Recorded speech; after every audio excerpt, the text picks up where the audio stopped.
నమస్తే, నేను మీ Sravanthi. Welcome to the News Blaze. మీరు చూస్తున్నారు 4 సైడ్స్ టీవీ. ముందుగా హెడ్లైన్స్.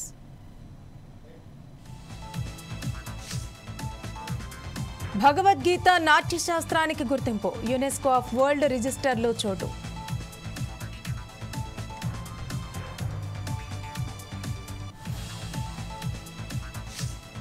భూమనపై కేసు నమోదు, గోశాల వ్యవహారంలో ఫిర్యాదు.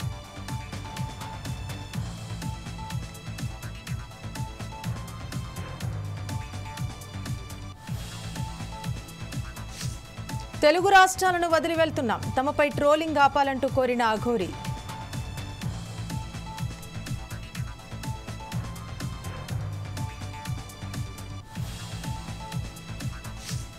జగన్మోహన్ రెడ్డికి భారీ షాక్, 800 కోట్ల ఆస్తులు జప్తు చేసిన ఈడీ.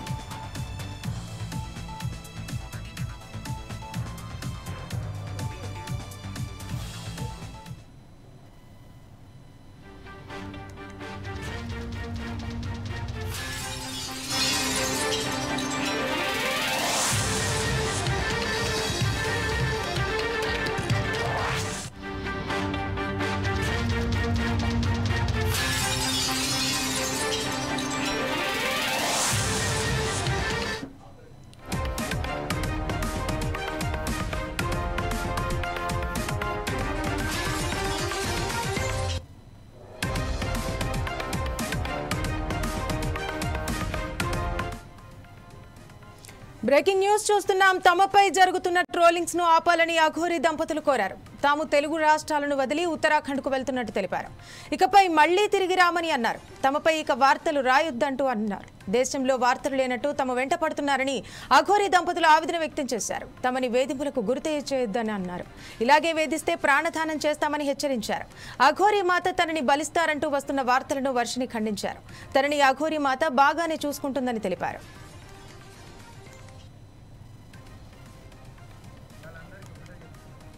అయితే ఇక్కడ ఉండట్లేదు. 2 తెలుగు రాష్ట్రాలకు కూడా మేము రాము. మేము ఉత్తరాఖండ్ వెళ్ళిపోతున్నాం, కేదార్నాథ్. జీవితాంతం అటే ఉంటాం. కేదార్నాథ్కి వెళ్ళి కేదార్నాథ్ నుండి ఇంకా పైకి వెళ్ళిపోయి అక్కడనే ఉండిపోతాం. మా ఇద్దరి జీవితాలు మేము గడుపుతున్నాం. ఎందుకు మా గురించి ఇంత ట్రోలింగ్ చేస్తూ ఇంత విమర్శిస్తున్నారు? మీకేం అవసరం? మా బతుకులు మేము బతుకుతున్నాం కదా, మా జీవితాన్ని మమ్మల్ని బతకనివ్వండి.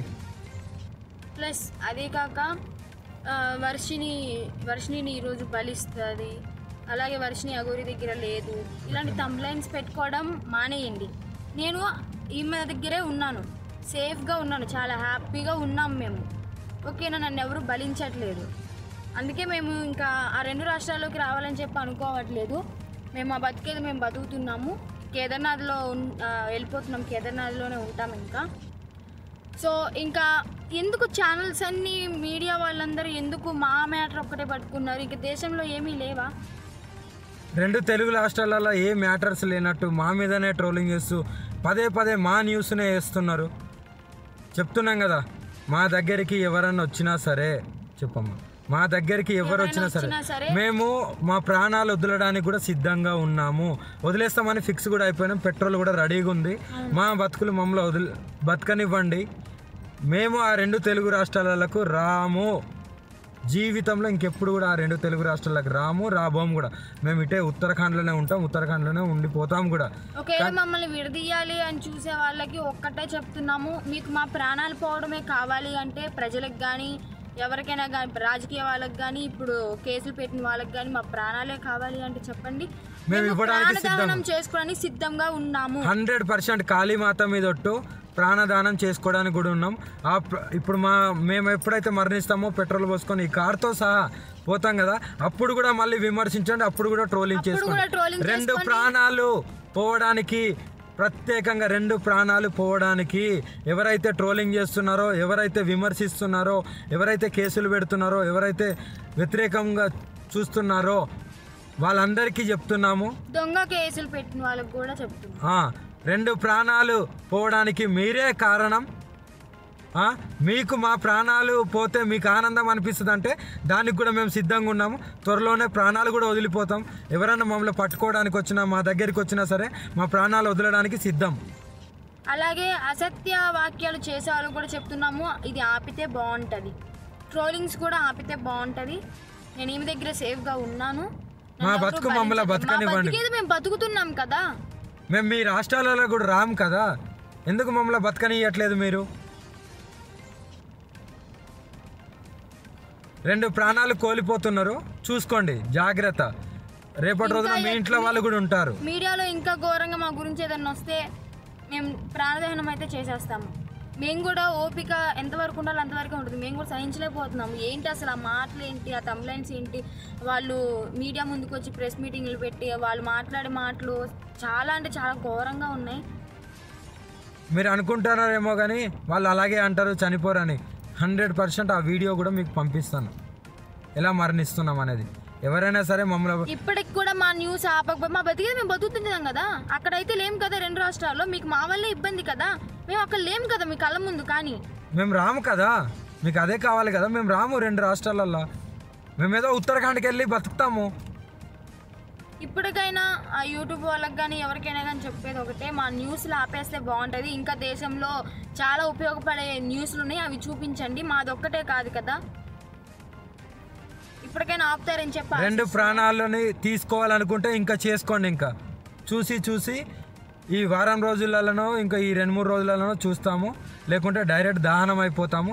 అప్పుడు మీరందరూ ఆనందించండి, మీరందరూ ఆనందంగా ఉండండి. మా ప్రాణాలు పోయిన తర్వాత మీరందరూ కలిసి ఆనందంగా విందు భోజనం చేసుకోండి. ఇంకా మోకిరాబాద్లో కేసు అంటారా, ఆమె పెట్టింది చెల్లదు. ఆ జడ్జి ఎవరైతే డబ్బులు వేశారో ఆయన వచ్చి కేసు పెడితేనే చెల్లుతుంది. ఇంకా మొదటి భార్య అంటారా, అది టోటలీ ఫేక్ అని చెప్పి మీకు కూడా అర్థమైపోయి ఉండాలి. అర్థమై ఉంటుందేమో అనుకుంటున్నాము. అది టోటలీ ఫేక్, 100% ఫేక్. రుజువులు లేనిదే ఆమె ఎందుకు మీడియా ముందుకు వచ్చి మాట్లాడుతుంది? అందుకే చెప్తున్నాం, మమ్మల్ని మాలాగా బతకనివ్వండి. మేము చాలా బాగున్నాము, ఆనందంగా ఉన్నాం, కలిసిమెలిసి ఉన్నాం. మా వల్ల మీకు ఎలాంటివి రాదు. మేము ఆ 2 తెలుగు రాష్ట్రాల్లో కూడా రాబోము, మాకు అవసరం లేదు కూడా. Her her Mahadev. ఎంతోమంది ట్రోలింగ్ చేస్తున్నారు, ఎంతోమంది విమర్శిస్తున్నారు. తమపై జరుగుతున్న ట్రోలింగ్స్ ను ఆపాలని అఘోరి దంపతులు కోరారు. తాము తెలుగు రాష్ట్రాలను వదిలి ఉత్తరాఖండ్కు వెళ్తున్నట్టు తెలిపారు. ఇకపై మళ్లీ తిరిగి రామని అన్నారు. తమపై ఇక వార్తలు రాయొద్దని చెప్పారు. దేశంలో వార్తలు లేనట్టు తమ వెంట పడుతున్నారని అఘోరి దంపతులు ఆవేదన వ్యక్తం చేశారు. తమని వేధింపులకు గురి చేయొద్దని అన్నారు. ఇలాగే వేధిస్తే ప్రాణదానం చేస్తామంటూ హెచ్చరించారు. అఘోరి మాత తనని బలిస్తారంటూ వస్తున్న వార్తలను వర్షిని ఖండించారు. తనని అఘోరి మాత బాగానే చూసుకుంటుందని తెలిపారు.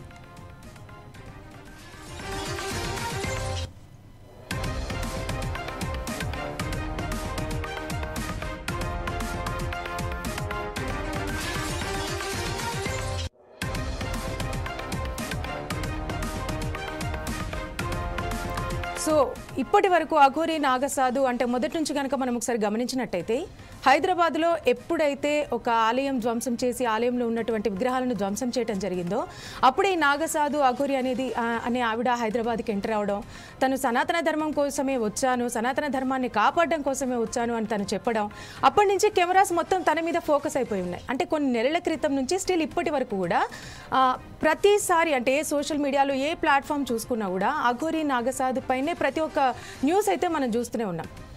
సో తను వివస్త్రగా తిరగడం అనేది ఇంకా హైలైట్ న్యూస్ చేశారు. సో దానికి తోడు ఇటు తెలంగాణలో ఉన్నటువంటి వేములవాడ కానివ్వండి, ఇంకా కాళహస్తి, ఇటువంటి టెంపుల్స్ అన్నీ తను దర్శించుకోవడం, కొన్ని ఆలయాలలో తనను వివస్త్రగా ఉందని చెప్పేసి ఆలయాలలో పూజారులు అలో చేయకపోవడం, ఆ తర్వాత తను వస్త్రాలతోని గుళ్ళోకి వెళ్ళడం, అక్కడ ఉన్నటువంటి దేవుళ్ళని దర్శించుకోవడం. సో ఈ విధంగా సనాతన ధర్మాన్ని కాపాడడానికే వచ్చినా అని చెప్పుకుంటూ ఆలయాలలో దేవుళ్ళని దర్శనం చేసుకోవడం. సో ఇదంతా మనం చూసాం. సడన్గా ఒక వర్షిణి అనే అమ్మాయి తన అఘోరి వెంట వెళ్ళడం జరిగింది. అప్పుడు వర్షిణి వాళ్ళ పేరెంట్స్ అఘోరి మా అమ్మాయిని వల్లో వేసుకుంది, మా అమ్మాయికి ఏదో మందు పెట్టి తీసుకెళ్ళింది అంటూ వాళ్ళ తల్లిదండ్రులు ఆవేదన వ్యక్తం చేయడం, ఇటువంటి న్యూస్ అంతా మనం విన్నాం. ఆ తర్వాత మళ్ళీ ఆ అమ్మాయి తిరిగి మళ్ళీ వాళ్ళ పేరెంట్స్ దగ్గరికి రావడం, ఆ తర్వాత ఒక సోషల్ మీడియా ఉన్నటువంటి ఒక ఛానల్ ఆ అమ్మాయికి యాజ్ ఎ జర్నలిస్ట్గా తనకు ఒక జాబ్ ఇవ్వడం.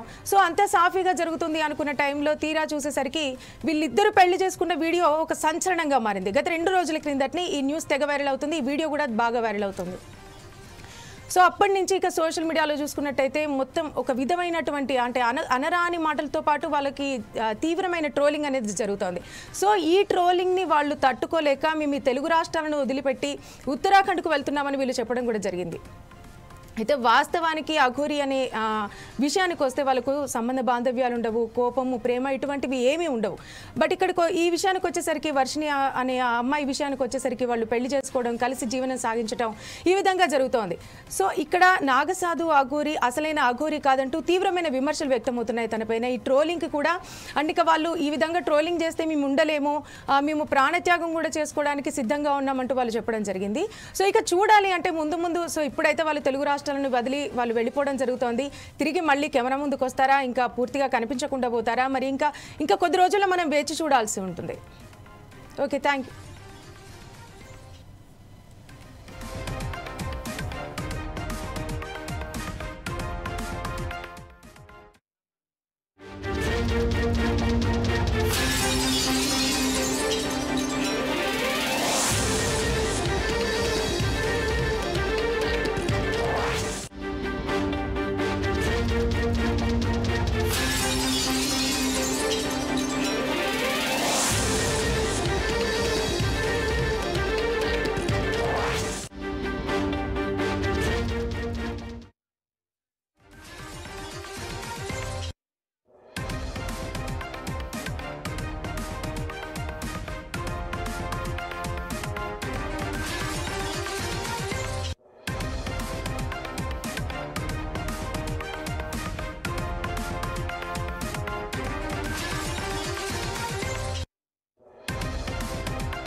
గోశాలలో 100కు పైగా ఆవులు మృతి చెందాయని వైసీపీ నేత భూమన కరుణాకర్ రెడ్డి ఆరోపించారు. ఈ నేపథ్యంలో వివాదం రాచుకుంది. గోవుల మృతిపై భూమన ప్రెస్ మీట్ లో అసత్య ప్రచారం చేస్తున్నారంటూ భానుప్రకాష్ రెడ్డి పోలీసులకు ఫిర్యాదు చేశారు. దీంతో భూమనపై ఎస్వి యూనివర్సిటీ పోలీసులు కేసు నమోదు చేశారు. టీటీడీ గోశాలలో గోవుల మృతిపై నిర్వహించిన ప్రెస్ మీట్ లో గోశాలలో 100 ఆవులు చనిపోయాయంటూ వ్యాఖ్యలు చేశారు. కరుణాకర్ రెడ్డి గోశాలపై అసత్యపు ప్రచారం చేస్తున్నారంటూ బీజేపీ నేత టీటీడీ పాలక మండలి సభ్యుడు భానుప్రకాష్ రెడ్డి ఫిర్యాదు చేశారు. దీంతో పోలీసులు crime number 621205 BNS act 353-299 74 of IT act సెక్షన్ల కింద భూమనపై కేసు నమోదు చేశారు. తాను చేసిన వ్యాఖ్యలు కట్టుబడి ఉన్నానని గురువారం నిర్వహించిన ప్రెస్ మీట్లో మరోమారు కరుణాకర్ రెడ్డి స్పష్టం చేశారు.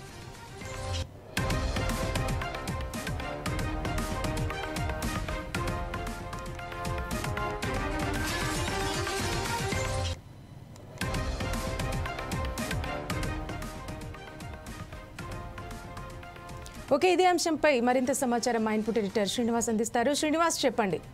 అంటే రోజుకు కూడా జరుగుతూనే ఉంది తిరుపతికి సంబంధించి. మొన్నటిదాకా తిరుపతి లడ్డు కల్తీ అని, ఇప్పుడు గోవులు మృతి చెందాయంటూ ఈ రాజకీయ నేతల దగ్గర కూడా విమర్శలు వ్యక్తమవుతున్నాయి. అటు వైఎస్ఆర్సీపీలో చూసుకున్నా కూడా ఇటు మాజీ మంత్రులు కూడా బాగా ఫైర్ అవుతున్నారు, తప్పుడు ప్రచారం చేస్తున్నారు మాపైన అని చెప్పేసి. ఒకసారి దీనికి సంబంధించి ఫుల్ డీటెయిల్స్ చెప్పండి. రైట్ శ్రవంతి, ఏదైతే తిరుమల తిరుపతి దేవస్థానం పవిత్రతను కాపాడాల్సిన రాజకీయ పార్టీలు, అది అధికార పక్షం కావచ్చు, ప్రతిపక్షం కావచ్చు, కాపాడాల్సిన బాధ్యత వారిపై ఉంది. కానీ ఎప్పుడైతే అధికారం నుంచి తప్పుకుంటారో అప్పుడు వారు యథావిధిగా వాళ్ళ రాజకీయాన్ని ఇక్కడ ప్రదర్శిస్తడం జరుగుతుంది.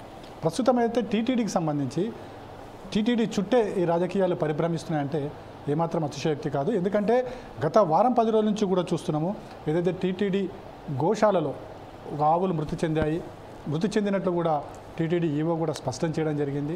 కానీ ఈ టీటీడీ చుట్టే మొత్తం ఈ రాజకీయం అంతా కూడా జరుగుతుంది. ఏదైతే టీటీడీలో పశువులు మృతి చెందాయి అంటే గోశాలలో ఉన్న ఆవులు మృతి చెందాయని చెప్పేసి మాజీ చైర్మన్ భూమన కరుణాకర్ రెడ్డి ఆరోపణ చేయడం జరిగింది. ఈ ఆరోపణ తర్వాత అధికార పక్షం కూడా మీడియా ముందుకు రావడం జరిగింది. ఏదైతే టీటీడీ సభ్యుడు భానుప్రకాష్ రెడ్డి, ఈయన బీజేపీకి చెందిన నాయకుడు కూడా, ఈయన దీనికి సంబంధించి ప్రతి కౌంటర్ ఇవ్వడం జరిగింది. ఏదైతే భూమన కరుణాకర్ రెడ్డి చేసిన ఆరోపణలు తిప్పికొడుతూ ఇందులో ఏ విధంగా కూడా ఎక్కడ కూడా ఆవులు మృతి చెందలేదని చెప్పేసి పేర్కొనడం జరిగింది. అయితే ఇది కాస్త సవాళ్లుగా మారిన పరిస్థితి. ఏదైతే టీటీడీ నిర్వహిస్తున్న గోశాలలో ఆవులు మృతి చెందాయి, 100కు పైగా మృతి చెందాయని చెప్పేసి భూమన కరుణాకర్ రెడ్డి సవాల్ కూడా విసిరారు. దీనికి స్పందించిన భానుప్రకాష్ రెడ్డి దీని మీద ఏదైతే భూమన కరుణాకర్ రెడ్డి చేసిన ఆరోపణల మీద సీరియస్గా తీసుకోవడం జరిగింది. టీటీడీ పవిత్రతను మంట కలుపుతున్నారంటూ ఆయన మీద కేసులు పెడతామని చెప్పి హెచ్చరికలు కూడా జారీ చేయడం జరిగింది. అయితే సహజంగానే ఏదైతే టీటీడీలో గోశాలలో ఉన్న ఆవుల విషయంలో గత 3 నెలలుగా కూడా ఏ విధమైన మెయింటెనెన్స్ జరగడం లేదు అని చెప్పేసి కరుణాకర్ రెడ్డి ఆరోపించారు. ఈ నేపథ్యంలో కొన్ని పశువులు మృతి చెందిన మాట వాస్తవం అని చెప్పారు. దీనికి సంబంధించి ఈవో కూడా ఒక స్పష్టం చేయడం జరిగింది. ఆవులు కొన్ని మాత్రమే మృతి చెందాయి అది అని చెప్పేసి కూడా పేర్కొనడం జరిగింది. అయితే ఇది కాస్త రాజకీయంగా రంగు పులుపుకోవడం జరిగింది. ఒకరిపై ఒకరు దుమ్మెత్తు పోసుకోవడం, ఆరోపణ చేసుకోవడం దానికి దారి తీయడం జరిగింది. ఏదైతే భానుప్రకాష్ రెడ్డి దీన్ని సీరియస్గా తీసుకున్నారో సీరియస్గా తీసుకుని భూమన కరుణాకర్ రెడ్డి మీద ఎస్యూయూ పోలీస్ స్టేషన్లో కేసు కూడా నమోదు చేయడం జరిగింది. దీంతో భూమన కరుణాకర్ రెడ్డి మీద కూడా కేసు నమోదు కావడం జరిగింది.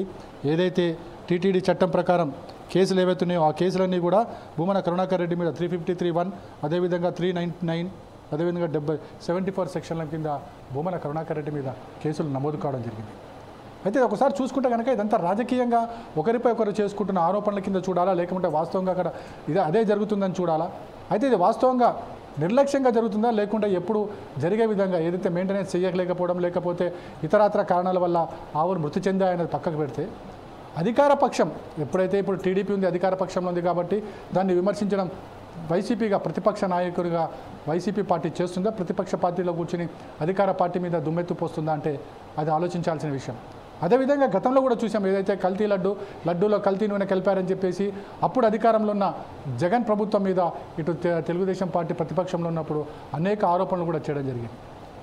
ఇటు అధికారంలో ఉన్నప్పుడు ఒకలాగా, అధికారంలో లేనప్పుడు ఒకలాగా వ్యవహరిస్తూ ఇటు రెండు పార్టీలు కూడా రోడ్డు మీదకి ఎక్కడం, మొత్తం కూడా తిరుమల తిరుపతి దేవస్థానం పవిత్రతను దిగజార్చుతున్నాయని చెప్పేసి భక్తులు ఆందోళన వ్యక్తం చేస్తున్నారు. మొత్తానికి ఈ కేసు విషయంలో గోశాలలో ఆవుల మృతి విషయంలో సమగ్ర విచారణ జరపాల్సి ఉంది.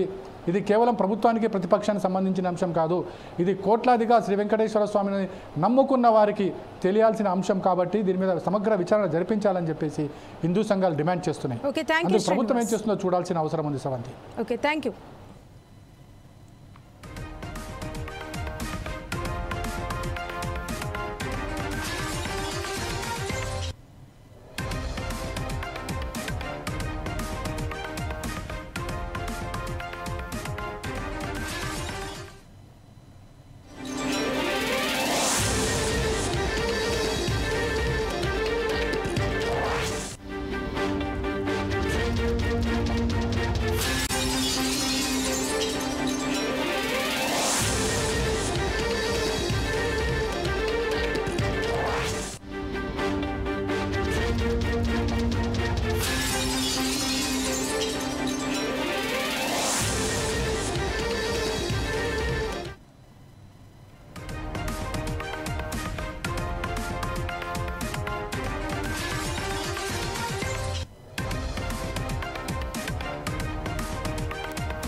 ఓకే, మరో బ్రేకింగ్ న్యూస్ చూస్తున్నాం. వైఎస్ జగన్మోహన్ రెడ్డికి ఈడీ షాక్ ఇచ్చింది. జగన్ కు సంబంధించిన దాదాపు 800 కోట్ల విలువైన ఆస్తులను ఈడీ అటాచ్ చేసింది. 14 ఏళ్లుగా కొనసాగుతున్న మనీ లాండరింగ్ కేసులో 800 కోట్ల రూపాయల విలువైన భూములు, షేర్లను ఈడీ జప్తు చేసింది. 2009-2010 కాలంలో నమోదైన అవినీతి ఆరోపణలకు సంబంధించిన కేసులో ఈడీ చర్యలు తీసుకుంది. జగన్ ఎంపీగా ఉన్న సమయంలో ఆయన కంపెనీలకు లాభాలు కలిగించారని, దానికి బదులుగా వ్యాపార సంస్థల నుంచి లాభాలు పొందారని ఆరోపణలున్నాయి. ఇక హైదరాబాద్, బెంగళూరు వంటి నగరాల్లో ఉన్న భూములు, కొన్ని కంపెనీలలో ఉన్న వాటాలు ఈడీ అటాచ్ చేసినట్టు సమాచారం. ఈ ఆస్తులు జగన్ రెడ్డి వ్యక్తిగతం కంటే ఎక్కువగా ఉన్నాయని, ఆయన కుటుంబం, సంబంధిత కంపెనీలు, సహచరుల పేరిట ఉన్నట్టు అధికారులు గుర్తించారు. ఇప్పటికే ఈ కేసులో సీబీఐ కూడా విచారణ కొనసాగిస్తోంది. అవినీతి కేసులో జగన్ ఏవన్గా ఉన్నారు. ఆయనపై దాదాపు 14 కేసులు నమోదయ్యాయి. ఈ కేసులకు సంబంధించి గతంలో చెర్లపల్లి జైల్లో దాదాపు 16 నెలల పాటు శిక్ష అనుభవించారు.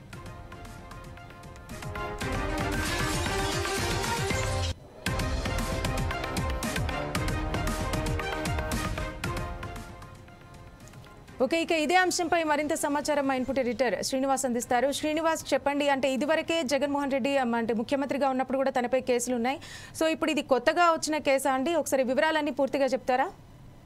రైట్ శ్రవంతి, ఏదైతే దాల్మియా సిమెంట్ సంబంధించిన ఆస్తుల అటాచ్మెంట్ దాదాపు 793 కోట్ల విలువైన ఆస్తులను అటాచ్మెంట్ చేయడంతో ఒక్కసారిగా మరోసారి జగన్కి సంబంధించిన అక్రమాస్తుల కేసు మరోసారి తెరపైకి వచ్చిందని చెప్పచ్చు.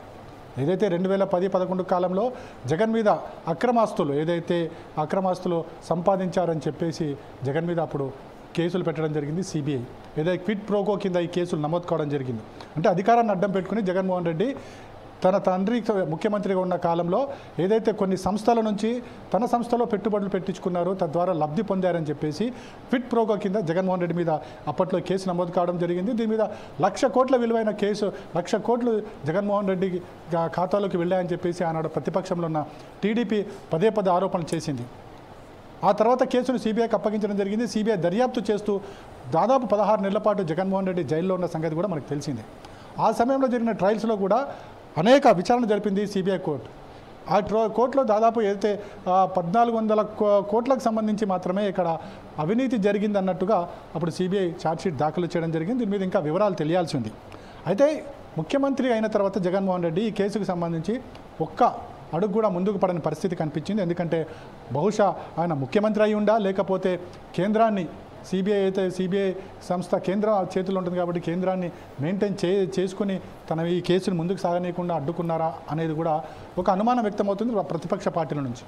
కానీ ఏదైతే జగన్మోహన్ రెడ్డి అధికారం కోల్పోయిన తర్వాత మళ్ళీ ప్రతిపక్ష నేతగా మళ్ళీ ప్రజల్లో ఉన్నారో ఇప్పుడు మళ్ళీ ఈ దాల్మియా సిమెంట్కి సంబంధించి 793 కోట్లు ఆస్తులు జప్తు చేయడం అనే కనుక మళ్ళీ జగన్మోహన్ రెడ్డికి సంబంధించిన అక్రమాస్తుల కేసు తెరపైకి రావడం జరిగింది. ఈ కేసుకు సంబంధించి ట్రయల్స్ కొనసాగుతాయి, జగన్మోహన్ రెడ్డి మీద మళ్ళీ విచారణ కొనసాగుతుందని చెప్పేసి ఏపీలో ఉన్న ప్రతిపక్ష పార్టీలు ఆరోపిస్తున్నాయి.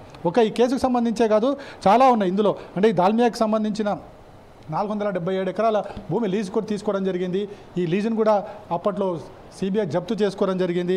ఆ తర్వాత మనకు చూసుకుంటే కనుక జగన్కి సంబంధించి 150 కోట్ల రూపాయలు ఇందులో లబ్ధి పొందారని చెప్పేసి కూడా ఆరోపణలు రావడం జరిగింది. అదేవిధంగా రఘురామ్ సిమెంట్కి సంబంధించి కూడా 95 కోట్ల షేర్లు, అదేవిధంగా 55 కోట్ల హవాలా రూపంలో జగన్మోహన్ రెడ్డికి అందాయని చెప్పేసి కూడా సిబిఐ ఆరోపణలు చేయడం జరిగింది. ఎప్పుడైతే సిబిఐ ఈ ఆరోపణలు చేయడం జరిగిందో వెంటనే ఈడీ కూడా రంగంలోకి దిగి ఈ అక్రమాస్తుల కేసుకు సంబంధించి కూడా విచారణ కొనసాగిస్తూ వస్తున్న క్రమంలోనే ఒక్కొక్కటిగా ఆస్తులు జప్తు చేసుకునే పరిస్థితి ఏర్పడింది. ప్రస్తుతం అయితే దాల్మియా సిమెంట్స్ సంబంధించిన ఆస్తులు 793 కోట్ల రూపాయల ఆస్తులు అయితే జప్తు చేయడం జరిగింది. బహుశా కేసులు మళ్ళీ జగన్మోహన్ రెడ్డికి సంబంధించిన అక్రమాస్తుల కేసును త్వరితగతిన పూర్తి చేయాలని చెప్పేసి ఏదైతే కోర్టులు భావిస్తుందో సుప్రీంకోర్టు ఏదైతే ఆదేశాలు జారీ చేయడం జరిగింది. అంటే ఏవైనా కేసులు ఏళ్ల తరబడి ఏదైతే కోర్టులో మగ్గడం కరెక్ట్ కాదు, ఎవరైనా తప్పు చేశారా లేదన్న తేల్చేయాలని చెప్పేసి గతంలోనే సుప్రీంకోర్టు చీఫ్ జస్టిస్ ఒక ఆదేశాలు కూడా జారీ చేయని నేపథ్యంలో ఇప్పుడు జగన్ అక్రమాస్తుల కేసులు మళ్ళీ తెరపైకి వచ్చింది. బహుశా ఈ కేసును త్వరితగతిగా పూర్తి చేసేందుకు ఇటు సిబిఐ కావచ్చు, ఈడీ కావచ్చు విచారణ వేగవంతం చేస్తుంది అనేది మాత్రం మనకు అందుతున్న సమాచారం. Sravanthi. Okay, thank you Srinivas.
భారతీయ సంస్కృతి వారసత్వానికి చరిత్రాత్మక గుర్తింపు లభించింది.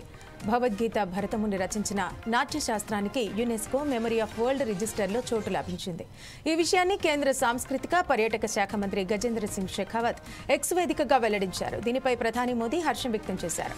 ఇది ప్రతి భారతీయుడు గర్వించదగిన విషయమని అన్నారు. భారతీయ జ్ఞాన సంపద, కళాత్మక ప్రతిభను యావత్ ప్రపంచం గౌరవిస్తోందని అన్నారు. ఈ రచనలు మన దేశంపై ప్రపంచ దృక్పథానికి, మన జీవన విధానానికి పునాదులని అన్నారు. ఇప్పటి వరకు మన దేశం నుంచి 14 శాసనాలు యునెస్కో రిజిస్టర్లో చోటు దక్కించుకున్నాయని కేంద్ర మంత్రి తన పోస్టులో వెల్లడించారు. దీనిపై ప్రధాని మోదీ స్పందించారు. ఇది ప్రపంచవ్యాప్తంగా ఉన్న ప్రతి భారతీయుడు గర్వించదగ్గ విషయమని కొనియాడారు. గీత, నాట్య శాస్త్రాన్ని యునెస్కో రిజిస్టర్లో చేర్చడం మన జ్ఞాన సంపద, సంస్కృతికి లభించిన ఘనమైన గుర్తింపు అని అన్నారు. ఇవి శతాబ్దాలుగా మన నాగరికత, ప్రజల్లో చైతన్యాన్ని పెంపొందించాయన్నారు. ప్రపంచానికి స్ఫూర్తినిస్తూనే ఉన్నాయని మోదీ సంతోషం వ్యక్తం చేశారు. యుద్ధ రంగంలో సోదరులు, గురువులు, బంధుజనులందరినీ చూసి ధనుర్బాణాలు విడిచి చతికిల పడిపోయిన అర్జునుడికి శ్రీకృష్ణుడు చేసిన బోధ భగవద్గీత అని అన్నారు.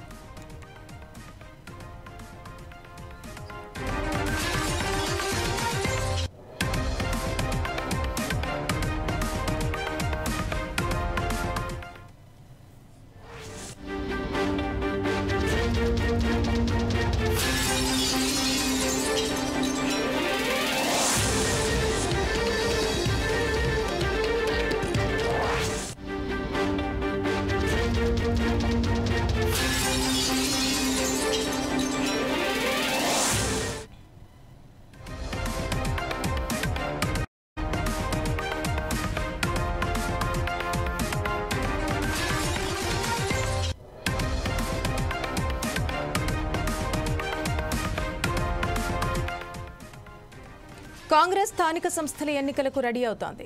ఇందులో భాగంగా పార్లమెంటు, నియోజకవర్గ ఎంపీలు, ఇన్ఛార్జీలతో పార్టీ ఇన్ఛార్జ్ మీనాక్షి నటరాజన్ భేటీ అయ్యారు. స్థానిక సంస్థల ఎన్నికలకు సమాయత్తం కావాలని పిలుపునిచ్చారు. ఎన్నికల్లో విజయం కోసం పార్టీ శ్రేణులు పాటుపడాలని మీనాక్షి దిశానిర్దేశం చేశారు. చేవెళ్ల, జహీరాబాద్ పార్లమెంట్ ఇన్ఛార్జీలతో పీసీసీ అధ్యక్షుడు మహేష్ కుమార్ గౌడ్, మీనాక్షి నటరాజన్ భేటీ అయ్యారు. ప్రభుత్వ పథకాలతో పాటు సంక్షేమ కార్యక్రమాలు ప్రజల్లోకి తీసుకెళ్లాలంటూ భావిస్తున్నారు.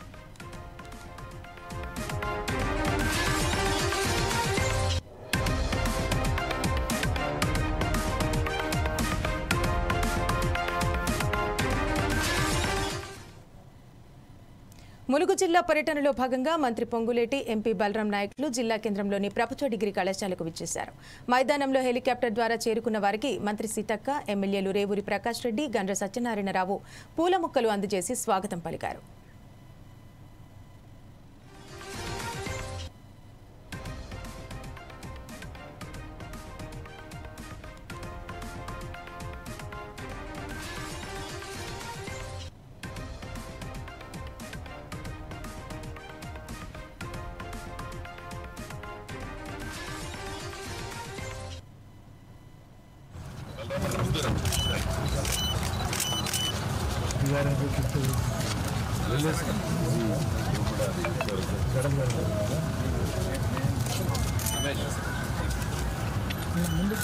కలెక్టర్ గారు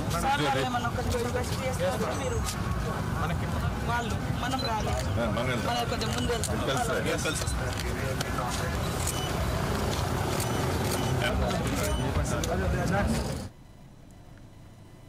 వికారాబాద్ జిల్లాలో దారుణం చోటు చేసుకుంది. పిడుగుపాటుకు 20 గొర్రెలు మృతి చెందాయి. బోమ్రస్పేట మండల పరిధిలోని బూరితండాలో ఈ ఘటన జరిగింది. మైసమ్మ గడ్డతాండ పరిసర ప్రాంతంలో నిన్న సాయంత్రం ఉరుములు, మెరుపులతో కూడిన భారీ వర్షం కురిసింది. పిడుగుపాటుకు 20 గొర్రెలు మృతి చెందినట్టు బాధితుడు బిక్ష్లా నాయక్ తెలిపారు. 2 లక్షల నష్టం జరిగినట్టు ఆయన వెల్లడించారు.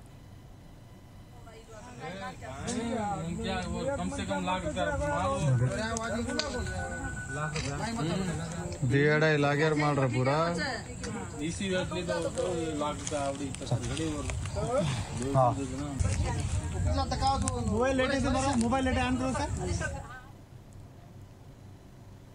మరిన్ని వార్తలు, విశేషాల కోసం చూస్తూనే ఉండండి 4 Sides TV. నమస్తే.